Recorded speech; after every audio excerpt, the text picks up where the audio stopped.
Jumpa kembali di MTD Journey Inspiration of Life. Pagi ini saya mau coba sharingkan dan teman-teman dengan tema mengasihi Tuhan adalah dengan melakukan firman Tuhan, bukan hanya dengan pikiran dan perasaan serta kehendak jiwa kita saja. Jadi itu didasari dari kitab Yohanes, teman-teman. Kitab Yohanes pasal 14 ayat 1 sampai 14 dan kitab Yohanes pasal 14 disambung ke ayat 15 sampai 31. Maksudnya teman-teman, banyak orang yang selalu mengatakan bahwa kita mengasihi Tuhan ya dengan hanya imajinasi kita, dengan pikiran kita, dengan perasaan kita, dan dengan kehendak kita sendiri, teman. Jadi kita seolah-olah terkesan mengasihi Tuhan gitu. Nah, tapi dalam firman Tuhan katakan, yang namanya mengasihi Tuhan itu parameternya bukan pikiran, perasaan, kehendak jiwa kita sendiri, teman-teman. Tapi bagaimana kita bicara mengasihi itu dari pikiran, perasaan, dan kehendak yang Tuhannya sendiri, dari jiwa Tuhannya sendiri. Nah, firman Tuhan katakan, apabila kita mengasihi Tuhan dari pikiran, perasaan, kehendak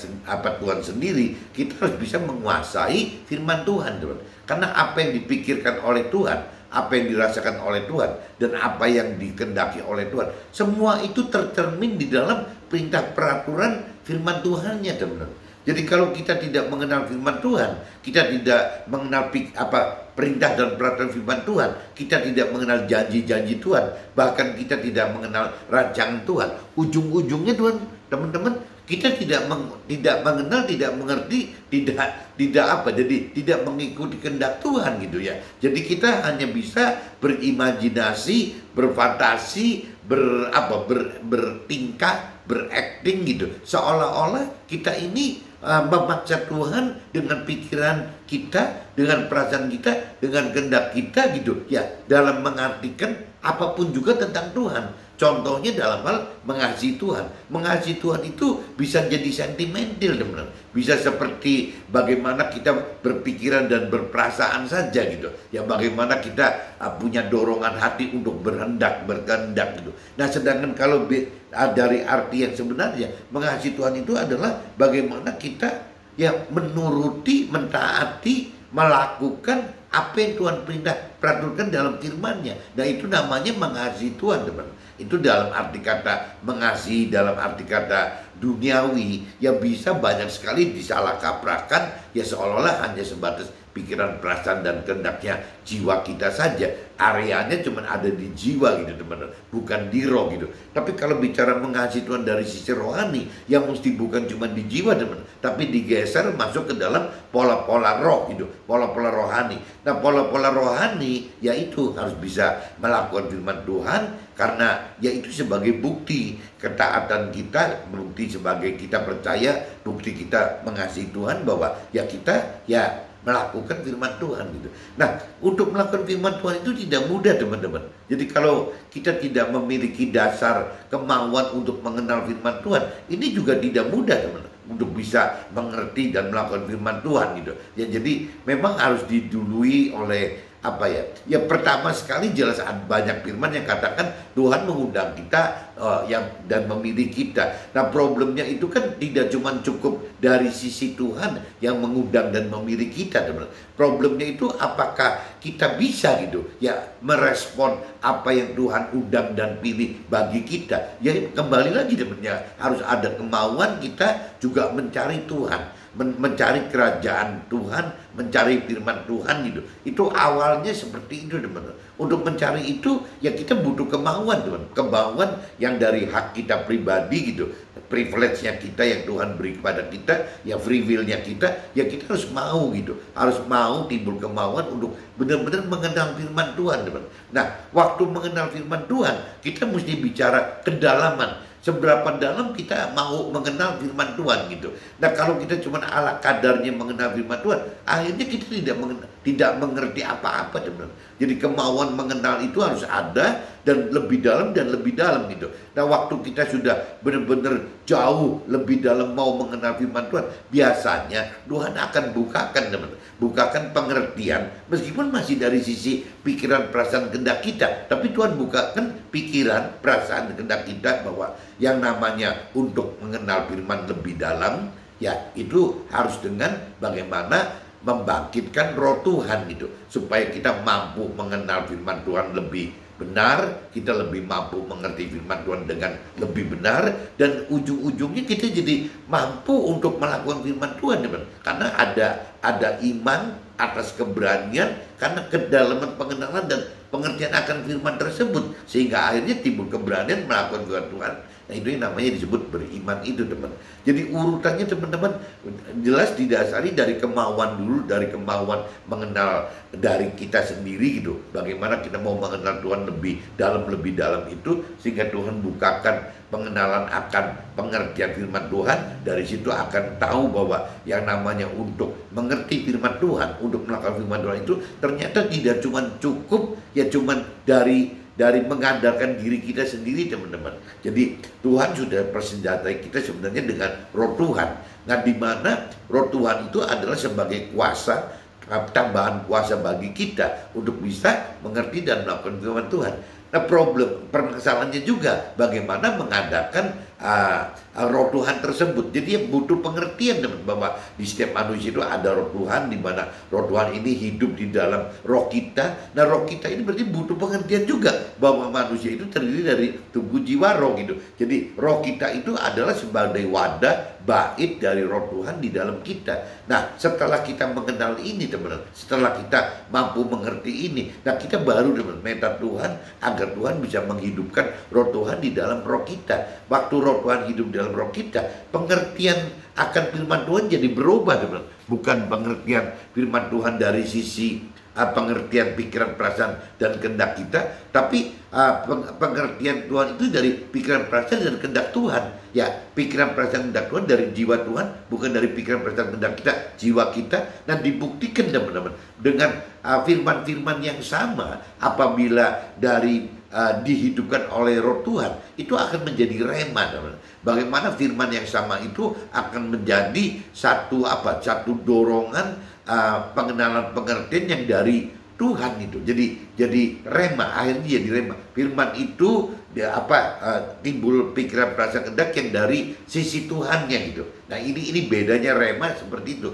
Adapun kalau yang kita belum menghidupkan Roh Tuhan, teman, biasanya yang timbul itu pengertian pikiran, perasaan, kehendak firman itu adalah lahir dari logos, dari jiwa kita, teman. Nah, ini beda, teman. Jadi firman yang lahir karena logos oleh karena jiwa kita, dengan firman yang lahir karena rema oleh karena jiwanya Tuhan, ini pasti maknanya beda sekali, teman-teman.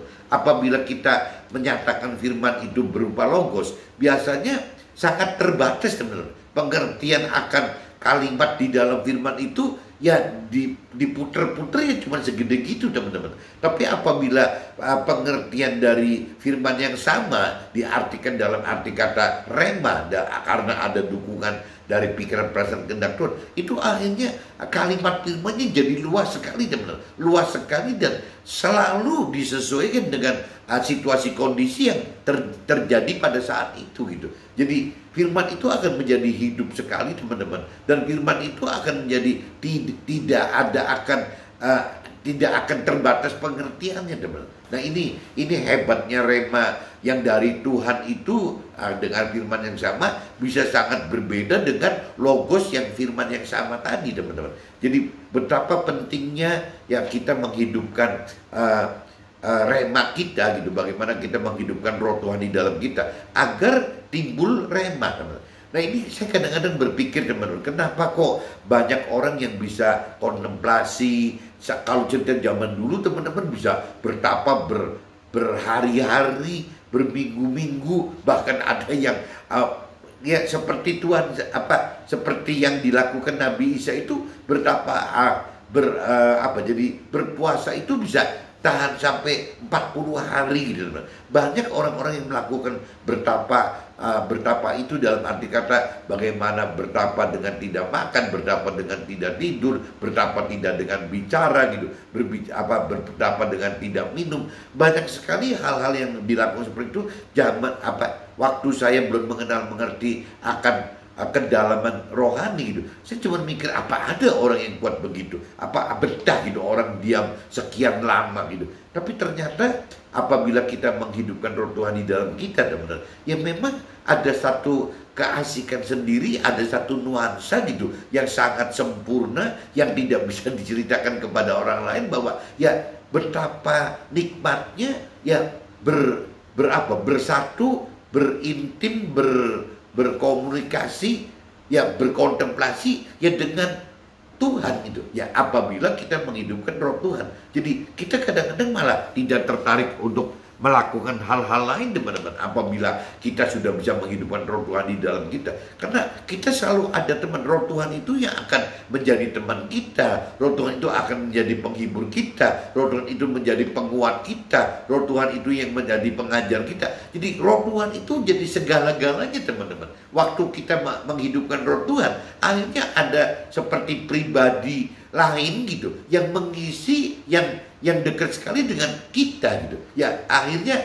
ya timbul komunikasi antara kita dengan roh Tuhan tersebut. Mungkin bagi orang dunia, teman-teman, ini dianggap hal yang tidak wajar, bisa dianggap aneh dan nggak waras, mungkin dianggap gila gitu. Ya karena kembali lagi orang dunia tidak mengenal, tidak mengerti dan tidak mengakui adanya roh Tuhan ini, teman. Orang dunia tidak mengenal akan adanya roh Tuhan ini gitu. Nah tapi kalau kita yang sudah mengenal roh Tuhan, kita akhirnya jadi akan berbeda dengan orang-orang duniawi, teman. Akan berbeda dengan orang-orang yang hanya sekedar berkeyakinan saja. Maksudnya mengaku mengenal pribadi Tuhan, mengaku mengenal firman Tuhan, tapi dengan cara kurang benar karena tidak menguasai itu, tidak ada pengenalan, tidak ada pengertian akan firman Tuhan gitu. Ya orang berkeyakinan itu hanya sebatas bertitel gitu, menyandang gelar beragama, tapi tidak mengenal Tuhan lebih dalam. Ya hanya bicara agama secara sosial politis saja gitu. Ya memang negara Indonesia harus beragama gitu, harus berketuhanan. Nah sayang, teman-teman, apabila berhenti begitu, negara sudah baik-baik mengarahkan semua orang harus beragama, seharusnya pribadi kita menindaklanjutinya bertuhan, teman, bukan cuma beragama. Negara hanya bisa atur bahwa manusia itu harus beragama gitu, harus begitu. Tapi adapun kalau sampai kita mendalami soal agamanya, ya berarti kita akan mencari Tuhan. Dan mencari Tuhan itu ya tidak bisa agama, negara, pemerintah yang mendorong itu, yaitu adanya di pribadi kita masing-masing.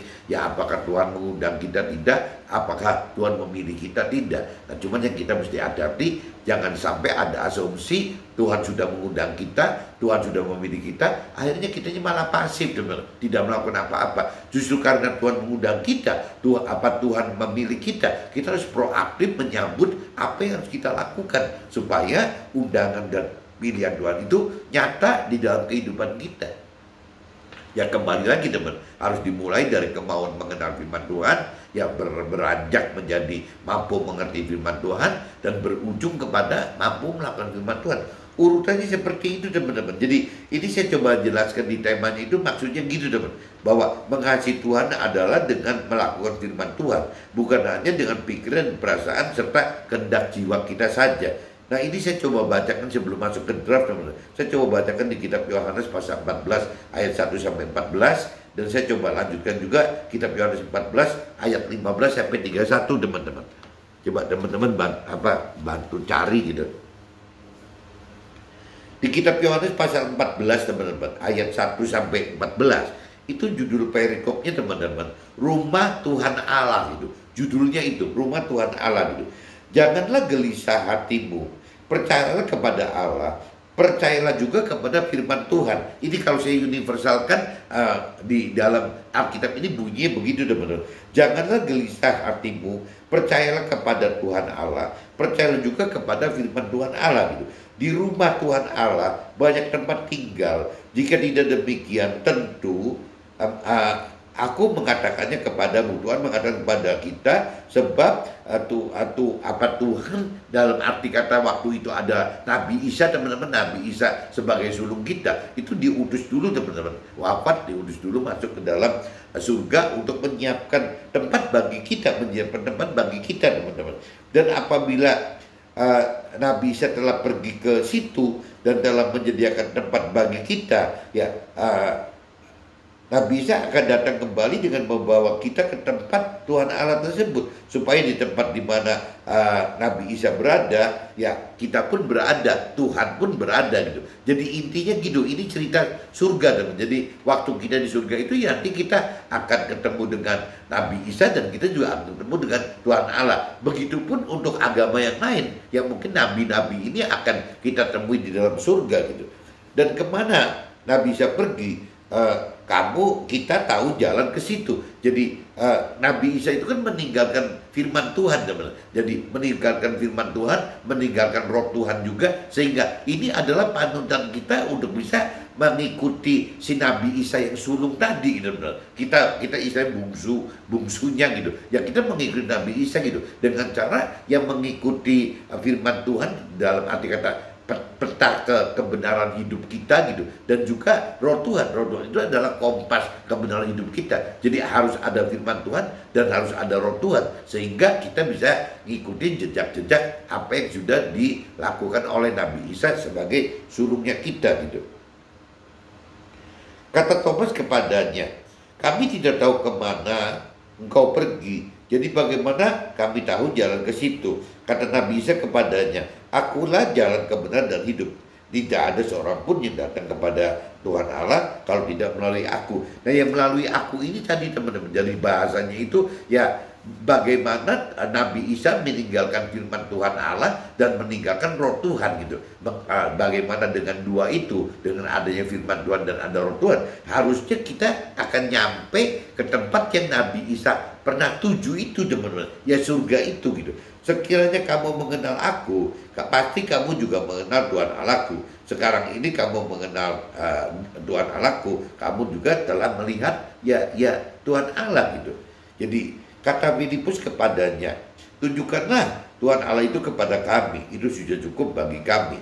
Kata Nabi Isa kepadanya, telah sekian lama aku bersama-sama kamu, Filipus, namun engkau tidak mengenal yang namanya Nabi Isa tersendiri gitu. Barang siapa telah melihat Nabi Isa dan firman Tuhannya gitu, ya ia telah melihat Tuhan Allah. Jadi Nabi Isa tekan di sini, barang siapa yang sudah mengenal, mengerti dan melakukan firman Tuhan Allah, ya berarti ia sudah melihat Tuhan Allah gitu. Bagaimana engkau berkata tunjukkanlah Tuhan Allah itu kepada kami? Nah, kalau yang bagi yang belum mengenal, belum mengerti, belum melakukan firman Tuhan Allah, dan mungkin bisa ada pertanyaan, bagaimana caranya melihat Tuhan Allah gitu, bagaimana bertemu dengan Tuhan Allah? Ya Tuhan Allah itu kan jelas roh, nggak mungkin bisa dilihat secara wujud nampak nyata gitu. Tapi kalau bicara yang dimaksud melihat di sini gitu, melihat di sini dalam arti kata ya kita berjumpa dengan Tuhan Allah di dalam surga itu, teman-teman. Bagaimana kita ya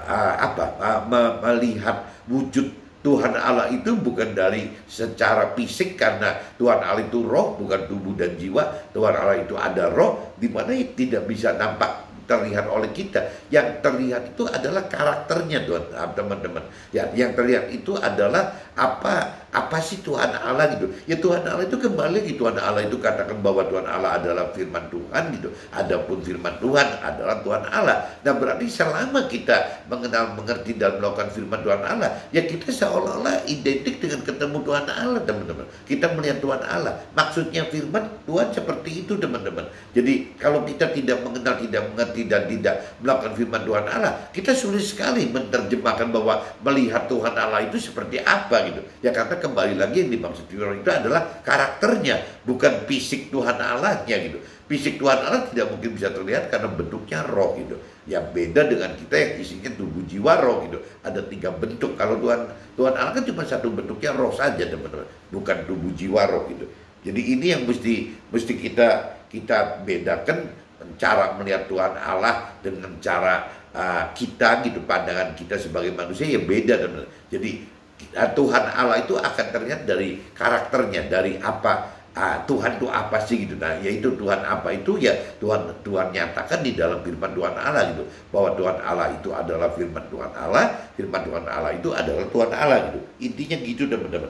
Tidak percayakah engkau bahwa aku di dalam Tuhan Allah dan Tuhan Allah di dalam aku? Nabi Isa katakan gitu. Apa yang aku katakan kepadamu, tidak aku katakan dari diriku sendiri, tetapi dari Tuhan Allah yang diam di dalam aku. Dialah yang melakukan pekerjaannya. Yang diam di dalam aku itu ya kembali roh Tuhan lagi, teman-teman. Jadi kita mesti persepsikan bahwa Tuhan Allah itu nanti ada di sana gitu, tapi juga ada di kita, di dalam kita, yang berupa roh Tuhan tadi, teman-teman. Karena Tuhan Allah sudah memberikan roh Tuhan itu di dalam kita gitu.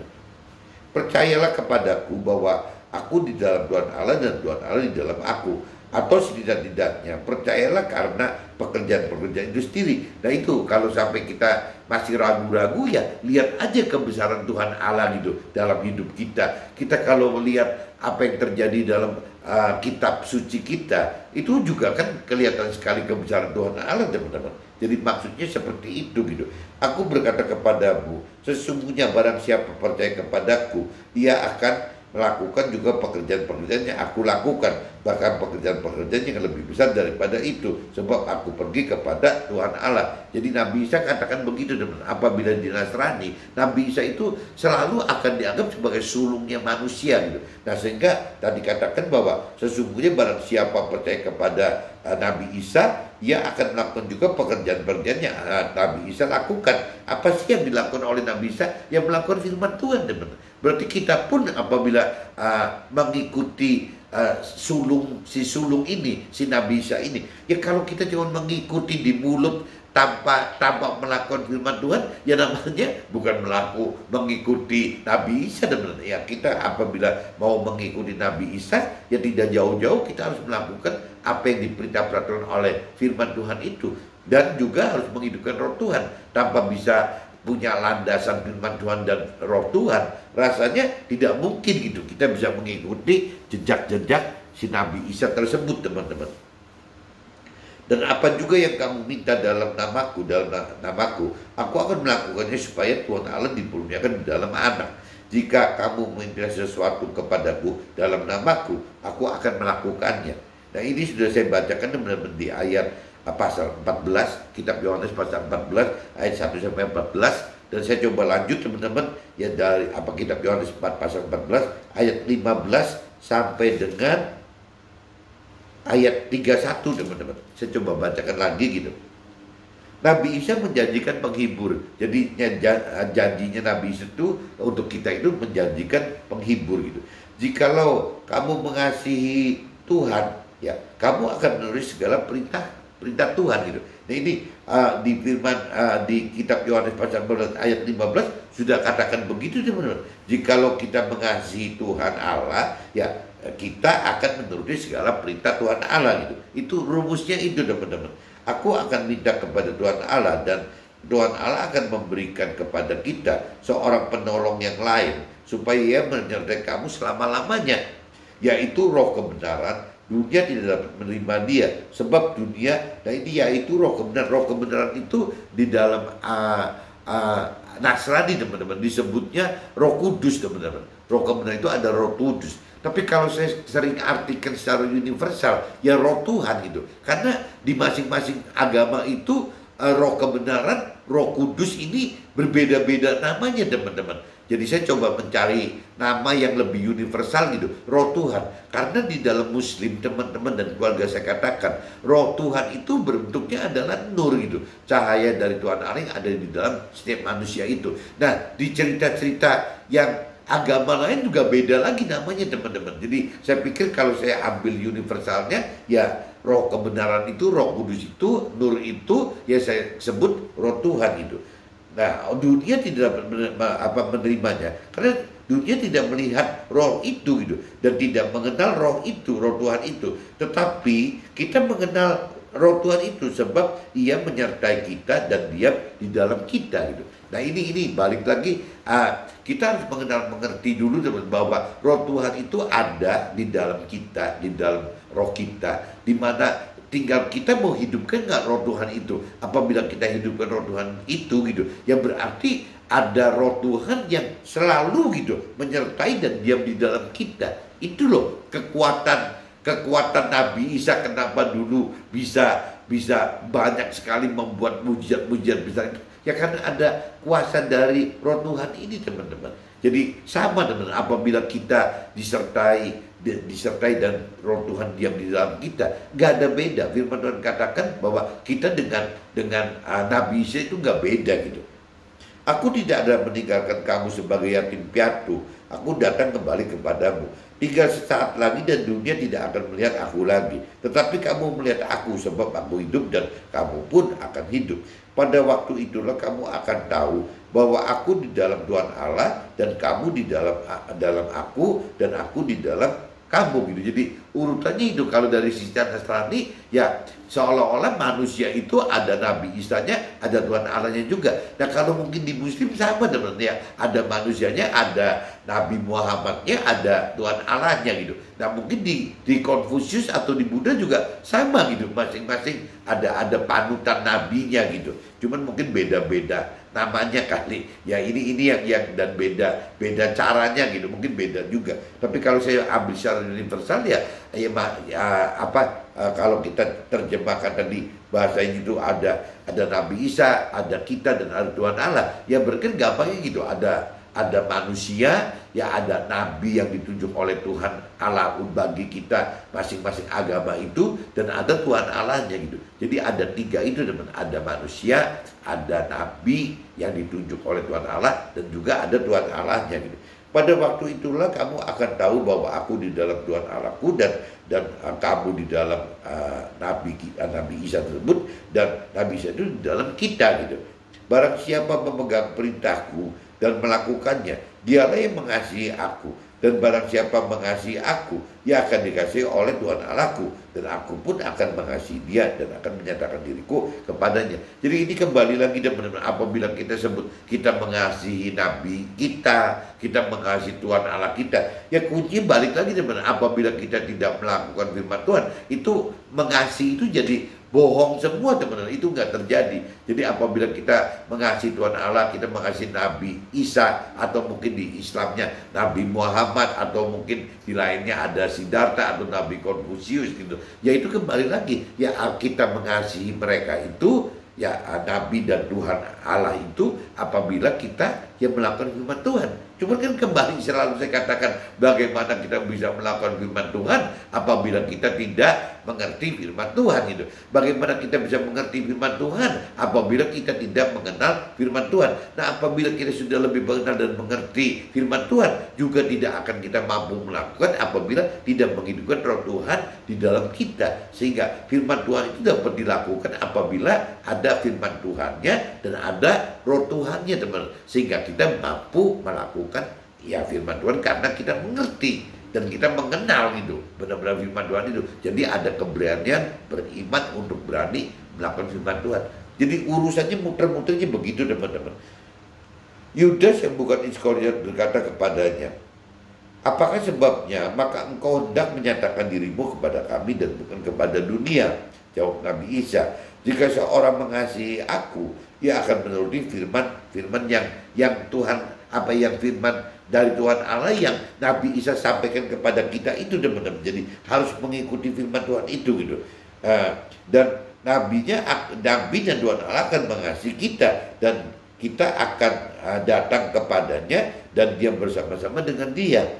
Barang siapa tidak mengasihi aku, ia tidak menuruti apa yang diperintahkan oleh firman gitu. Jadi siapa yang tidak mengasihi Nabi Isa atau nabinya, tidak mengasihi Tuhan Allah, ya kembali tidak akan menuruti firman-firman Tuhan Allah tersebut teman-teman. Firman yang kamu dengar itu bukanlah daripada si nabi itu, ya tapi firman itu melainkan dari Tuhan Allah yang mengurus nabi itu gitu. Jadi teman-teman harus luruskan bahwa firman Tuhan itu bukan lahir karena Nabi Isa, bukan karena Nabi Muhammad, atau bukan karena Nabi Konghucu gitu ya. Yang namanya firman Tuhan itu datang dari ya Tuhan Allah sendiri teman-teman. Ya Tuhan Allah yang memberitakan firman Tuhan itu dengan melalui roh Tuhan gitu yang ada di dalam nabi-nabi kita tadi teman-teman.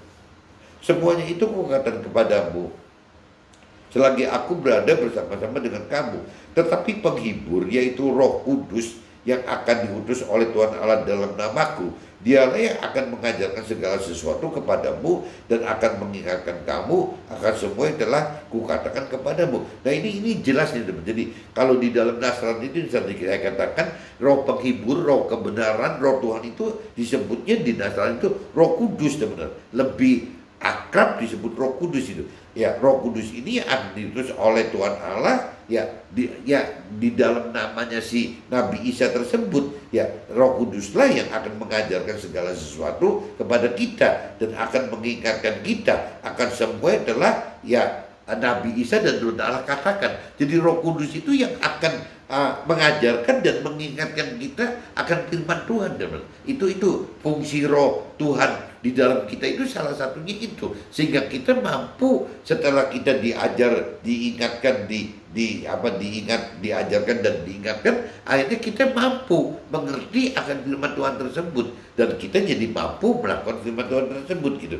Damai sejahtera kutinggalkan bagimu, damai sejahteraku kuberikan kepadamu, dan apa yang kuberikan tidak seperti diberikan oleh dunia kepadamu. Janganlah gelisah dan gentar hatimu. Jadi kalau cerita apa yang Nabi Isa dan Tuhan Allah berikan kepada kita, parameter itu bukan seperti apa-apa yang dijadikan target parameter duniawi, teman. Kalau bicara target duniawi, itu kan bagaimana mendapatkan sukses duniawi, bagaimana mendapatkan kebahagiaan duniawi, bagaimana mendapatkan hal-hal duniawi. Target duniawi seperti itu, teman-teman. Tapi kalau bicara target yang dari Tuhan itu bukan itu. Target dari Tuhan itu adalah damai sejahtera, teman-teman. Parameter kita untuk kita ada di dalam Tuhan atau tidak, ada di dalam firman Tuhan atau tidak, ujung-ujungnya itu adalah rasa damai sejahtera di dalam hati kita, teman. Jadi parameter Tuhan itu gitu.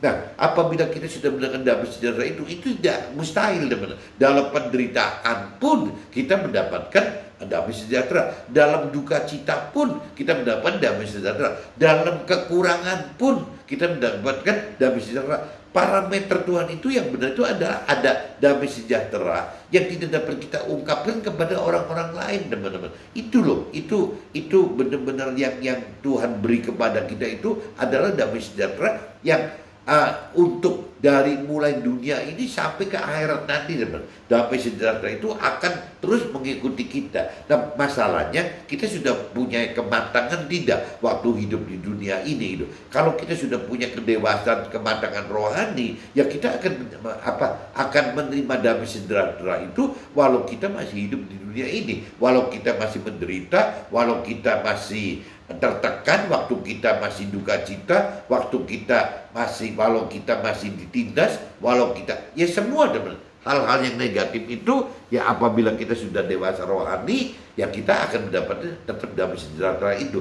Nah, damai sejahtera itu akan sampai ke akhirat, teman-teman, dalam target bagaimana mendapatkan keselamatan akhirat gitu. Bagaimana mendapatkan damai sejahtera di dalam akhirat nanti, bagaimana menjadi warga surga, warga Tuhan di dalam surga gitu, baik sebagai warga surga, sebagai rakyat jelata Tuhan ya dalam surga, atau sebagai keluarga Tuhan di dalam kerajaan surga. Nah, ini parameter ini semua adalah damai sejahtera, teman. Dan damai sejahtera itu bukan mustahil bisa terjadi sejak sekarang di dunia ini, teman, bagi orang yang sudah memiliki kedewasaan rohani. Tapi kalau kita belum memiliki dewasa rohani, rasanya terlalu sulit, teman-teman. Bagaimana caranya dalam hal menderita bisa ada damai sejahtera, bagaimana dalam kekurangan kita ada damai sejahtera, dalam kondisi duka cita kita punya damai sejahtera gitu. Ini yang nggak mudah, teman. Dalam hal kita memberi, kita ada damai sejahtera. Dalam hal kita ditekan gitu, jadi istilah mengalah, ada damai sejahtera. Semua kuncinya itu adalah parameternya apabila kita hidup di dalam jalan Tuhan, dalam firman Tuhan, dan di dalam jalannya Tuhan bersama Roh Tuhan. Selalu parameternya ada damai sejahtera yang tidak bisa kita ungkapkan kepada dunia gitu, bahwa kita memiliki damai sejahtera itu. Jadi ujung-ujungnya apabila ada damai sejahtera tidak seperti diberikan oleh dunia itu kepada kita, jangan yang gelisah dan gentar hati kita. Itu parameter damai sejahtera itu membuat kita tidak punya rasa gelisah dan gentar di dalam kita. Kamu telah mendengar bahwa aku telah berkata kepadamu, aku pergi, tetapi aku datang kembali kepadamu. Sekiranya kamu mengasihi aku, kamu tentu akan bersukacita karena aku pergi kepada Tuhan Allahku, sebab Tuhan Allah lebih besar daripada aku. Jadi Nabi Isa itu ingetin kita bahwa yang harus disembah itu adalah Tuhan Allahnya gitu. Karena Tuhan Allah itu adalah ya memang pencipta langit dan bumi gitu. Ya, jadi kembali lagi bahwa Nabi Isa itu yang akan menjadi sulung kita, yang menyediakan apapun juga untuk kepentingan kita di dalam akhirat nanti, teman-teman. Apabila kita berpanutan dari Nasrani, tapi kalau dari agama lainnya pasti nabi-nabi masing-masing yang mempersiapkan itu gitu. Dan sekarang juga aku mengatakannya kepadamu sebelum hal itu terjadi, supaya kamu percaya apabila hal itu terjadi. Tidak banyak lagi aku berkata-kata dengan kamu, sebab penguasa dunia ini datang dan ia tidak berkuasa sedikitpun atas diriku. Tetapi supaya dunia tahu bahwa aku mengasihi Tuhan Allah dan bahwa aku melakukan segala sesuatu seperti yang diperintahkan Tuhan Allah kepadaku. Bangunlah, marilah kita pergi dari sini. Jadi kembali lagi Nabi Isa sebut bahwa apa yang dia lakukan itu ya karena bentuk kasih dia kepada Tuhan Allah. Dan juga Nabi Isa sarankan kita juga melakukan hal yang sama seperti yang Nabi Isa telah lakukan begitu, teman-teman. Nah, ini dianjurkan, bangunlah, mari kita pergi dari sini. Dari sini itu ya dari dunia ini, teman. Dunia ini benar-benar kalau dari sisi firman Tuhan, dari sisi Tuhan, benar-benar tidak bisa diharapkan apa-apa, teman. Karena dunia itu sifatnya sementara dan tidak membawa kehidupan yang kekal gitu. Ya, cara-cara dunia ini malah mengarah ke dalam kehidupan yang bisa mendapatkan kebinasan kekal, teman. Jadi kalau kita tidak hati-hati, ya kita bukan apabila kita tidak cepat-cepat gitu ya untuk datang dan karena diundang dan dipilih oleh Tuhan, tidak datang untuk bisa mengenal, mengerti dan melakukan firman Tuhan. Yang dikhawatirkan kita terjebak di dalam cengkraman dunia, teman. Karena kita tidak bisa akhirnya karena tidak ada pengenalan, pengertian akan firman Tuhan, akhirnya kita juga tidak mampu melepaskan genggaman duniawi ini, teman-teman. Jadi dunia itu dipegangin terus, semakin dunia ini dipegangin, semakin sulit untuk bisa pergi ya dari sini gitu. Jadi kalau kita bicara di kitab Yohanes pasal 15 ayat 31 itu ya bangunlah, marilah kita pergi dari sini. Ini tidak akan gampang, teman. Apabila kita masih tercengkram gitu, kita masih menggenggam gitu. Ya bagaimana istilahnya kita bisa menggenggam apa yang Tuhan perintah peraturan bagi kita gitu. Karena selalu akan ada konflik seperti ini. Dan justru tugas kita-kita ini, teman-teman, yang sudah lebih mengenal, sudah lebih mampu mengerti, sudah lebih mampu percaya, taat, mengasihi Tuhan dengan melakukan firman Tuhan ini, ya ini yang Tuhan akan jadikan kita ini bukan cuma sekedar melakukan firman Tuhan, teman-teman, tapi bagaimana untuk bisa menjadi jadi mengajarkan gitu, ya mengajarkan firman-firman Tuhan agar sesama kita itu juga melakukan firman Tuhan. Ya, waktu sesama kita dan sesama kita melakukan firman Tuhan, berarti ya kita akan mendapatkan keselamatan yang kekal di dalam akhirat itu, teman-teman. Yang Tuhan ingin sebenarnya itu, teman-teman. Dan yang terujung Tuhan inginkan itu ya Tuhan pengen banget kita semua ini, manusia ini masuk ke dalam surga, ya tidak hanya sebagai rakyat jelata surga, tapi Tuhan pengen menjadi tim atau keluarga Tuhan di dalam surga. Nah ini yang kita mesti belajar, teman. Tidak cuma sekedar melakukan firman Tuhan dalam hidup kita yang pribadi itu, tapi kita juga mesti belajar gitu, mengajarkan, memberitakan kebenaran firman Tuhan untuk sesama kita, teman-teman. Itu tujuan Tuhan yang paling sempurna itu, teman-teman. Nah ini saya sudah bacakan di kitab Yohanes pasal 14 ayat 1 sampai 14, dan saya sudah bacakan di kitab Yohanes 14 ayat 15 sampai 31. Sekarang saya coba masuk ke dalam draftnya saya, teman-teman. Siapa tahu bisa lebih dalam gitu pengertiannya. Kitab Yohanes pasal 14 ayat 1 dan 2. Jangan gelisah hatimu, percayalah kepada Tuhan juga kepada firman Tuhan. Ya, di surga banyak tempat tinggal. Jika tidak demikian, tentu firman Tuhan mengatakan kepadamu, sebab firman Tuhan menyediakan tempat bagimu. Firman Tuhan adalah peta akan kebenaran hidup sesuai rancangan dan kehendaknya. Jadi kalau kita pelajari lebih dalam, teman, ya firman Tuhan itu ya adalah peta kebenaran hidup bagi kita, teman. Tanpa adanya firman Tuhan, kita tidak punya peta, teman. Nah, waktu kita tidak punya peta, bagaimana bisa mencapai untuk apa yang Tuhan rancang dan kehendaki? Karena kita tidak punya gambaran kita harus apa gitu. Nah, ini dengan adanya si Nabi Isa diutus menebus dosa kita juga, sekaligus ya membuat peta ini, teman. Bagaimana Nabi Isa membuat peta kebenaran hidup dengan membuat firman-firman Tuhan tersebut ya oleh bimbingan Roh Tuhan, udah pasti gitu. Karena terus-terusan Nabi Isa katakan juga bahwa yang namanya firman Tuhan itu bukan lahir karena oleh pribadinya Nabi Isa, tapi firman Tuhan itu lahir karena ya dari Tuhan Allah, ya dengan tuntunan Roh Tuhan yang ada di Nabi Isa itu dan di murid-muridnya Nabi Isa. Akhirnya terjilid kitab suci, dan terjilid kumpulan dari perintah-perintah firman Tuhan yang berupa kitab suci yang di Nasrani disebut Alkitab. Kalau di Islam yang disebutnya Al-Quran gitu. Kalau misalnya di agama lain, saya nggak tahu namanya apa gitu. Di Buddha, di Hindu, biasanya ada patokan sendiri-sendiri. Jadi kembali lagi, firman Tuhan adalah peta akan kebenaran hidup sesuai rancangan dan kehendaknya. Tanpa ada firman Tuhan, kita akan sesat, teman. Kita akan nggak ngerti kita ini hidup benar atau tidak benar, itu parameternya apa. Nah, itu yang dilakukan oleh dunia dan orang keyakinan sebenarnya seperti itu, teman-teman. Jadi mereka hidup itu bukan dengan dasar firman Tuhan, tapi mereka hidup itu dengan dasar pikiran, perasaan, kehendak sendiri, ya dengan rancangan dan kehendak sendiri. Beda dengan orang-orang yang memang dipilih, diundang, dipilih untuk bisa mengikuti apa yang Tuhan perintahkan itu gitu. Nah, orang-orang yang diundang dan dipilih itu ya adalah orang-orang yang digerakkan untuk mau mengenal firman Tuhan, mau mengerti firman Tuhan, dan mau melakukan firman Tuhan. Nah, orang-orang yang seperti ini yang bisa masuk ke dalam rancangan kehendak Tuhan, ya maksudnya ya akan hidup dengan pikiran, perasaan, dan kehendak yang Tuhan rancang dan kehendaki itu, teman. Bukan dengan pikiran, perasaan, kehendak yang di seenaknya si manusia dunia ini, teman-teman.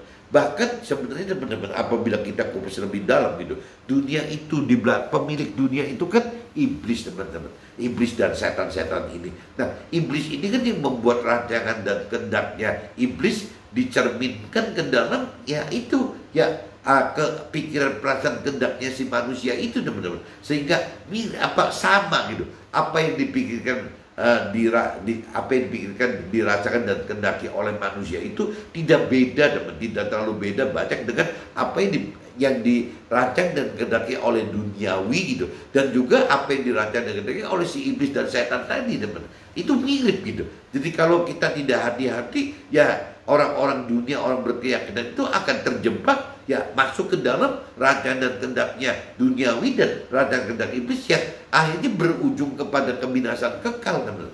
Karena tidak melakukan firman Tuhan. Karena target-target dari target dari pikiran, perasaan, kehendaknya duniawi atau iblis tadi itu jelas bertentangan sekali dengan apa yang pikiran, perasaan, kehendaknya yang dan Tuhan rancang, kehendaki dari sisi rohani, dari sisi Tuhan.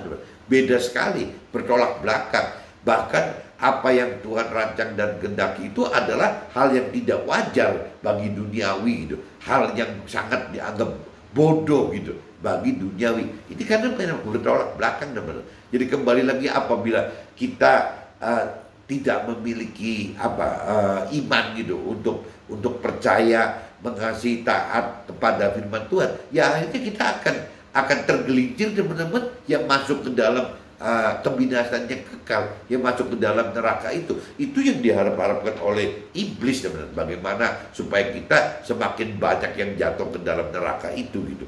Kitab Yohanes pasal 14 ayat 9, barang siapa telah mengenal firman Tuhan, ia telah melihat Tuhan. Firman Tuhan ada di dalam Tuhan, dan Tuhan ada di dalam firman Tuhan. Apa yang dikatakan firman Tuhan adalah apa yang Tuhan katakan sendiri. Nah, ini yang dikatakan oleh Nabi Isa berulang kali seperti itu, teman-teman. Jadi kembali lagi, apabila kita ingin melihat Tuhan Allah, karena Tuhan Allah itu roh, tidak mungkin bisa terlihat oleh mata kita gitu. Yang beda dengan manusia yang dari tubuh jiwa roh gitu. Nah kalau Tuhan Allah kan cuma roh aja gitu. Nah terus bagaimana kita bisa melihat Tuhan Allah gitu? Ya satu-satunya jalan adalah karakternya, dari karakternya. Nah kalau kita pengen tahu karakter Tuhan Allah kayak apa, ya seperti yang di firman Tuhan Allah atur dan perintah dan peraturkan itu, yaitu adalah karakternya si Tuhan Allah gitu. Jadi kalau kita pengen tahu firman apa Tuhan Allah itu seperti apa, ya kita harus menguasain ya karakternya Tuhan Allah dari firman Tuhan Allah tersebut. Kalau kita sudah menguasai, mengenal, mengerti akan firman Tuhan Allah dan melakukannya, mengalami firman Tuhan Allah, kita akan tahu teman, wujudnya Tuhan Allah itu di bayangan kita itu seperti apa gitu. Di dalam dunia rohnya Tuhan Allah itu seperti apa, kita akan tahu teman-teman. Jadi jangan kita bayangin kalau ketemu Tuhan itu secara fisik kita bisa ketemu gitu, rasanya nggak bisa teman-teman.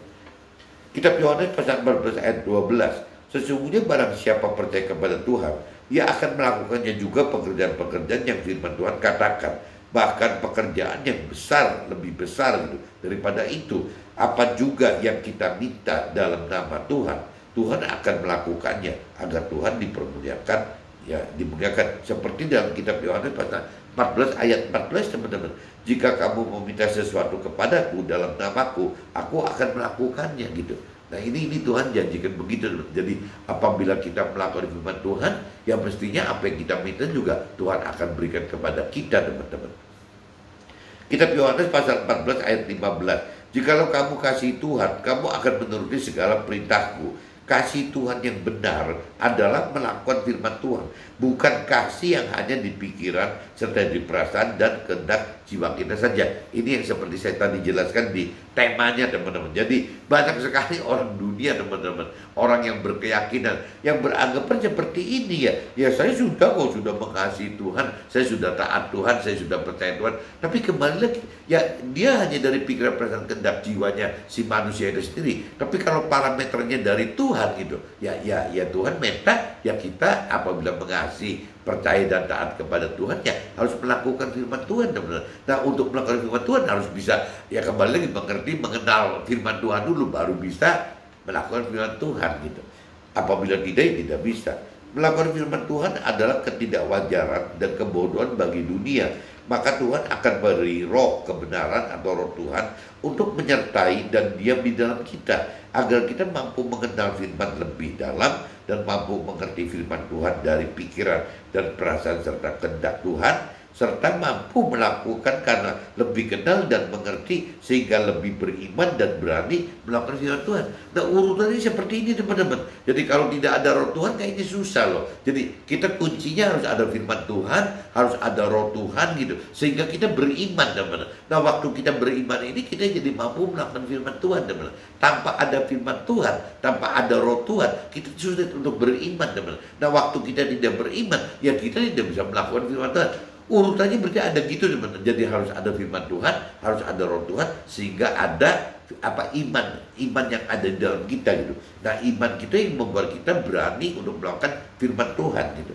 Kitab Yohanes pasal 14 ayat 27, damai sejahtera Tuhan tinggalkan bagimu, damai dan sejahtera Tuhan, damai sejahtera Tuhan berikan kepada kita, dan apa yang Tuhan berikan tidak seperti yang diberikan oleh dunia kepada kita. Jangan gelisah dan gentar hatimu. Parameter hidup dalam Tuhan ya ada damai sejahtera. Tadi saya sudah sempat jelaskan bahwa di dalam Tuhan itu ujung-ujung satu pembuktian bahwa kita ini benar di dalam Tuhan atau tidak, kita ini sesuai dengan yang Tuhan rancang dan kehendaki atau tidak, kita ini dalam berjalan bersama Tuhan atau tidak. Itu semua teman-teman parameternya dari damai sejahtera teman. Jadi parameter orang percaya Tuhan, orang mengasihi Tuhan, orang taat Tuhan itu ya tetap ujungnya ada damai sejahtera dalam hati kita. Itu kunci akhirnya itu teman-teman. Jadi damai sejahtera ini yang tidak bisa dijelaskan dengan akal sehat, tidak bisa ditangkap oleh manusia duniawi atau orang yang berkeyakinan.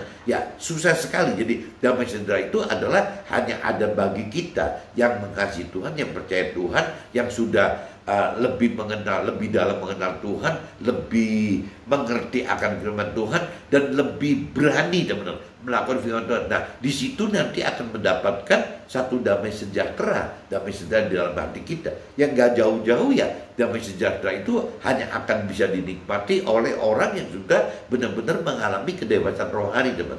Mudah-mudahan penjelasan hari pagi ini teman-teman bisa tangkap gitu. Jadi kembali lagi, mengasihi Tuhan adalah dengan melakukan firman Tuhan, bukan hanya dengan pikiran kita, dengan perasaan kita, serta kehendak jiwa kita saja. Oke teman-teman, see you, bye-bye.